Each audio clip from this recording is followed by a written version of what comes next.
Сәлеметсіз бе, құрметті әріптес? Сізбен бірге Күлән Бейсенбайқызы. Бүгін біз сізбен Quizzes деген платформаның жұмысы туралы қарастырамыз. Жалпы Quizzes'тің ең бірінші артықшылықтарына келетін болсақ, біріншіден үй жұмысын 5-ақ минутта тексеруге болады. Ол рас. Екіншіден, сыныпта егер қолданатын болсаңыз, осы платформаны оқушылар 100% қатысып, өз белсенділіктерін көрсетеді. Келесі, мұғалімде тапсырмалар қоры қалыптасады, яғни неше жыл бойы жасаған, жинаған тапсырмаларыңыз тұрады, тек қана оларды жаңғыртып отыру қажет болады. Содан кейін бақылау жұмыстарын өткізуге болады, және бақылау жұмысын құрастыру барысында тек таңдау сұрақтары емес, яғни жабық сұрақтар ғана емес, ашық сұрақтарды да қамту өте ыңғайлы. Сонымен қатар оқушының қызығушылығы артатынына сеніміміз мол болсын. Енді сол Quizzes'тің өзінің жұмысымен танысайық. Quizzes'қа бұл платформаға тіркелу үшін Google-да осылай Quizzes деп жазамыз. Мен бұл платформаға тіркелгендіктен бірден осындай жұмыс үстелі ашылды. Аты жөніңізді және ал сізге аты жөніңізді, email почтаңызды, содан кейін құпия пароліңізді жазу керек болады. Және осындай жұмыс үстеліне түсесіз. Бұл платформада тек қана өз сабағыңыз ғана емес, сонымен басқа да ұстаздардың немесе басқа пәндер бойынша әртүрлі тест жұмыстарын көруге болады. Мысалы, математика, английский, социальное исследование деп тұр осы жерде. Одан басқа мына поисковикке жазып, мысалға, тарих пәнідегі қазақ тілінде қандай жұмыстар бар екен, тарих деп көрейік. Тарих пәні бойынша бірнеше жұмысты көріп отырмыз. Яғни бұл платформа қандай бірнеше тіл, қандай тілді қалайсыз, қай пәнді қалайсыз, яғни басқа әріптестердің, бүкіл әлем бойынша әріптестердің жұмыстарын тауып, көріп, қолдануға болады. Өйткені ашық кеңістікке салатын болғандықтан, оларды қолдана аласыз. Біз өзіміздің жұмысымызды қалай құрастырамыз? Алдымен класс, именно сол жақтағы бөлімдерге қарайтын болсақ, Maya библиотекадан бастайық. Бұл жерде менің бірнеше жылдан бері жасап жүрген жұмыстарым сақталып тұр, мысалы осында. Және оларды кез келген уақытта мен қолдана аламын, жаңғыртып, немесе осы күйінде үй жұмысы ретінде, немесе сыныпта бақылау ретінде, қорытынды, немесе үй жұмысын қайталау ретінде бере аламын. Ал бізге негізгі жұмысымыз жасау үшін алдымен класс құруымыз керек. Классы дегенге барамыз. Осы жерде создать класс. Мысалы, 3-ші сынып деген классты құруымыз келеді. Осы классқа сіздің оқушыларыңыздың аты жөні түсу үшін мына сілтемемен кодты почта арқылы немесе WhatsApp, Telegram арқылы жіберу керек, және барлығы осы оған тіркелу керек. Егерде қаласаңыз, менің YouTube каналымда оқушыларға Quizzes платформасына қалай тіркелу керек деген видео тұр, соны жіберуіңізге болады. Копировать етіп алдық, мына кодты да жібереміз, сделанный дегенді басамыз. Енді бізде класс бар, 3-ші сынып, оған тіркелгеннен кейін мына жерге аты жөндері, почталары түсетін болады. Ары қарай создавать дегенді басып, контрольный опрос бізге керегі, создать с нуля. Егерде сізде дайын презентация болатын болса, загрузить документ деп бассаңыз болады. PDF вариантта, немесе док вариантында болады. Мен көбінесе осы создать с нуля деген таңдаймын. Мына жерде сұрақтардың ретімен қазір жасау барысында танысатын боламыз. Көбісі ақылы. Мысалы, мына белгі тұрғандар, жалауша тұрғандардың барлығы ақылы, бірақ тегін нұсқалардың өзі көп нәрсені жасауға мүмкіндік береді. Бірінші осындай тапсырмадан бастайық, большой выбор деп тұр. Осыны басып, 4 немесе тағы да 5 жауап беруге болады. Введите вопрос дейді. Осы жерге біз жазуымыз керек. Мысалға, аптаның 4-ші күнін белгілеңіз. Аптаның 4-ші күнін белгілеңіз. Мына жерге сейсенбі, сәрсенбі,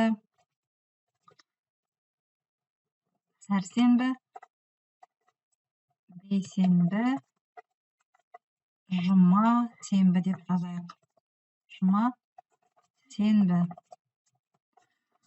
Дұрыс жауаптың біреуін белгілеу керек. Аптаның 4-ші күні бұл бейсенбі. Немесе осы жерде добавить изображение деп, егер жұмыс үстеліңізде дайын фотолар болса, соларды қосуға болады. Мысалы, мен мына жерде дайындап қойдым. Қазір бейсенбі берекелі болсын, сохранить. Бейсенбі деп қойдым, мысалы, мына жерде сейсенбі болу керек.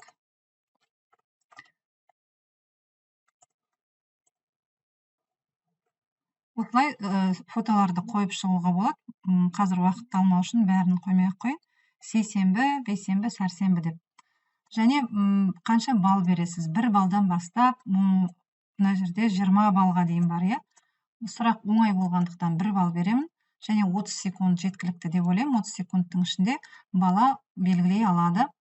Сохранить вопрос. Және бұл жерде уақытты көрсете кетейін. 5 секундтан бастап 15 минутқа дейін бар. Яғни тапсырманың жеңіл немесе күрделілігіне қарай өзіңіз бересіз уақытты. Сохранить вопрос. Неге сұрақ түсті? Басқа түрін қарастырайық. Заполнить бланк дегенді бастайық. Осы жерде бір сөйлемді жазып, оны аяқтауды, немесе ортасында бос орын қалдырып, сол жерге қажетті жауапты жазу керек. Мысалы, аптаның бірінші күні дейміз де, көп нүкте қойып қоюға болады. Ол жерде жауабы дүйсенбі, дүйсенбі деп жазамыз. Бұл жерге де 1 балл, 1 минут ұзағырақ деп ойлаймын. Дүйсенбі деген сөзді жазу үшін балаға 45 секунд жетеді деп есептеймін. Сохранить вопрос. 2 сұрақ болды. Енді 3-ші сұрағымызды, 3-ші сұрақ открытый. Открытый бұл жерде баланың ойын, пікірін білу үшін ашық сұрақ қоя аламыз. Мысалға, аптаның қай күні ұнайды? Неге деген сұрақты қойып, себебін айтып жазсын бала. Сөйтіп, бұл жерде де 1 балл, немесе 2 балл берейік, және 3 минут енді ойланатын болғандықтан, және себебін жазатын болғандықтан, 3 минут беруге болады. Сохранить вопрос. Тағы да сақтадық. Келесі сұрақты қарастырып көрейік. Мына жерде опрос деген бар. Бұны ең соңынан қосуға болады, яғни немесе арасында опрос бағаланбайды. Тек қана бала өзіне өзі баға беріп, немесе бір рефлексия жасау үшін. Мысалға, сабақты қалай түсіндіңіз, немесе жаңа тақырыпты қалай түсіндіңіз деп, содан кейін 1 мен 10 балл аралығында өзін бағалап кетсін. Оны алдын ала түсіндіріп қоюға да болады балаға. 1, 2, 3, 4, 5, 6, 7, 8 және 9, 10 деп қояйық.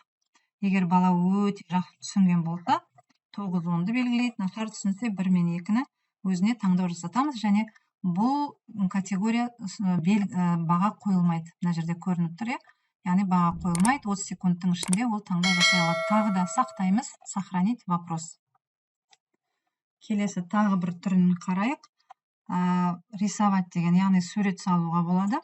Бұл жерге көңіл күйіңді суретпен көрсет деп жазамыз, және осы жерге жазу керек пустой холстик. Алдын ала фотоны да салуға болады, изображение дегенді бастып.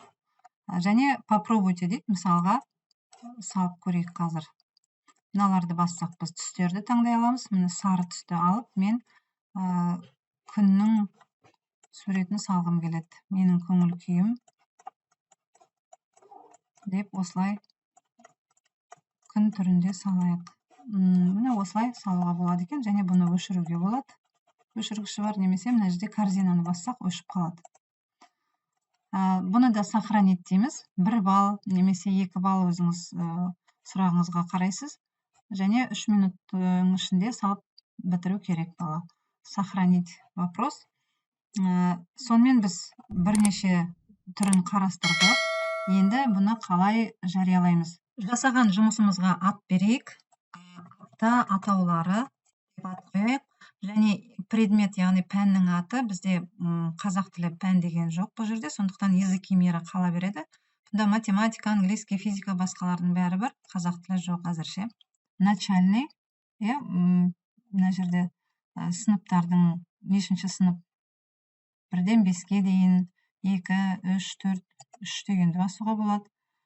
Язык дегенге бар, бұл жерде қазақ тілін тауып алуымызға болады. Қазақ тілі, міне казак деп тұр. Және общедоступный, бәріне көрінеді. Егер ешкімге көрінбесін, тек өзіме ғана десеңіз, және осы сілтемені берген балаларға ғана, онда ограниченный дегенді басу керек, бірақ ол ақылы. Сондықтан общедоступныйды басып, мына жерге сурет қоюға болады. Бұнда тағы да біздің жұмыс үстелімізде дайын фото болу керек. Жұмыс үстелде қандай фото бар екен, қазір көрейік, соның біреуін қояйық.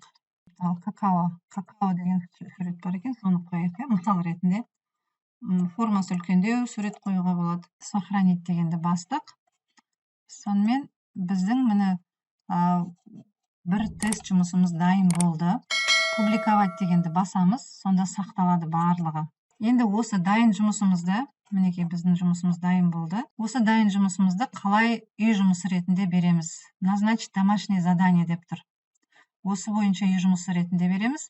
Ал егер сыныпта, аудиторияда ойнатамын десеңіз, сол жерде мысалы бір сабақты қорытындылау үшін, немесе балалардың белсенділігін көтеру үшін осы жерде начать живую викторину деп осыны басамыз. Біз үй жұмысы ретінде тағайындайық. Назначить домашнее задание. Попытки участников неограниченные деп тұр. Яғни бала бірнеше рет өте алады. 100%-ға жеткізгенше өтуіне болады, немесе жаңағы 5 рет, 6 рет, егер қаласаңыз, бір-ақ рет бағалаймын десеңіз, бір-ақ ретке требуется вход дейді, осыны яғни өзінің логин арқылы тіркелу керек болады. Немесе неограниченный деген жаңағы бірнеше рет қайталайтынды қоюға болады. Және срок, қандай срок қоямыз? Яғни срок деген ол қай күнге дейін? Мысалы бүгін біз ақпанның 29 күні, бейсенбіге дейін деп берейік. Сағат 7 PM деген түстен кейінгі уақыт. Егер де AM деген таңдасаңыз, ол түске дейінгі уақыт. Онда таңертеңгі 7 болады. Сондықтан біз кешкі 7-ні таңдайық. Және қай сыныпқа береміз? Қай сыныпқа береміз? Мінекей 3-ші сыныпқа бастық.